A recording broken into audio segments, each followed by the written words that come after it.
We're going to create a maze game in Scratch.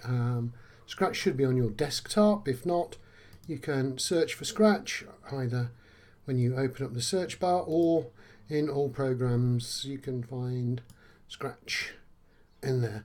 The version of Scratch we're going to use is 1.4. It's downloadable for your own machine at home. I'm not doing anything with the online version at the present time. So let's start Scratch. And as I said, we're going to create a maze game. So the first thing we do when we start anything up is save it. So File, Save As, choose your own name. Here, my name is Keith on here. You'll probably see your own username for your computer, or if you're in school you'll see your username for your school login. So I'm going to save it in here. I'm going to call it Maze and click OK. So there we are, we've saved it straight away. I don't want the sprite. We're going to look at sprites later. So I'm going to delete this sprite. Now, the first thing I'm going to do is create a new sprite and make my maze. And I'm going to have a maze with at least 2 levels. So if I go to Paint New Sprite, the Paint Editor opens up, and it opens up, but it does not open up in a full view. You have to scroll around to see all of the area of your sprite. So this isn't particularly good for our purposes at the moment. So you should always zoom out until the scroll bars go and you can see the entire screen.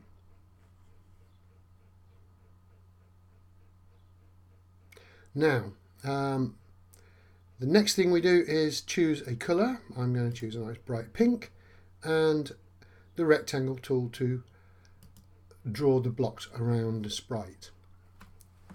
The thing that I want you to notice at the moment, or understand at the moment, is that we're going to create mazes, but don't spend ages and ages creating the most difficult maze there has ever been. If we want people to play our game, we want to keep it as simple as possible to start off with and get more difficult as we go through the game. So I'm just going to create a very, very simple background for my maze. Just going to draw blocks by dragging, and I'm going to drag them all the way around the edge so that my little character can't go off the edge. There we go. And don't worry if you miss bits out, you can always paint things in. And now I'm just going to draw in the paths. Notice the grey and white blocks in the background.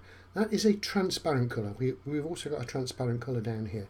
We need to keep this transparent colour because that's where our player is going to run. Wherever there is colour, whatever colour it is, that's going to be part of the maze, and if he hits that colour, then he's going to be sent back to the beginning, or something's going to happen to him or her. So we need to keep these as grey and white blocks. Don't colour them in. So here we go. It's quite a simple maze to begin with. You should be able to get around that nice and easy. So if he starts somewhere up here and runs around, gets to the end, that will be good. So there's my first one. So I'm going to do a couple of things now. Notice that the grey and white blocks have gone, and we're seeing the background colour, which is white, and that is actually the background colour of the stage. So if I wanted a different colour in the background, all I would need to do is go to the stage and paint that colour. I don't like the word sprite 1. This is called a maze, so I'm going to change that. So by clicking on it and looking up at the top corner here, if I highlight that, I can now type maze, and that now gives my sprite a new name called maze. If I go to costumes, I can do the same thing with my costumes. At the moment it's called costume 1. Actually, this is my first level, so I might like to call it level 1. Right, so I've got my maze and I've got level 1. I'm now going to do level 2. I do not paint a new sprite. What I do is, in costumes, for the maze, I click on paint, and the paint editor opens up and I can paint a new costume. Don't forget to zoom all the way out, choose your colour, it can be a different colour. Choose your rectangle and then go around the outside again, making borders. And then once you've drawn your borders, make your second maze. And you can make this, or you can keep it simple still, but you could make it a little bit more difficult so it's more challenging on level 2. It's up to you how you do it. It's just a suggestion. Okay, so there is one way round. I'm going to make it a little bit more difficult getting towards the end. I'm going to put in a block there so he has a little bit of difficulty getting round, and a block there so it's not straightforward for him.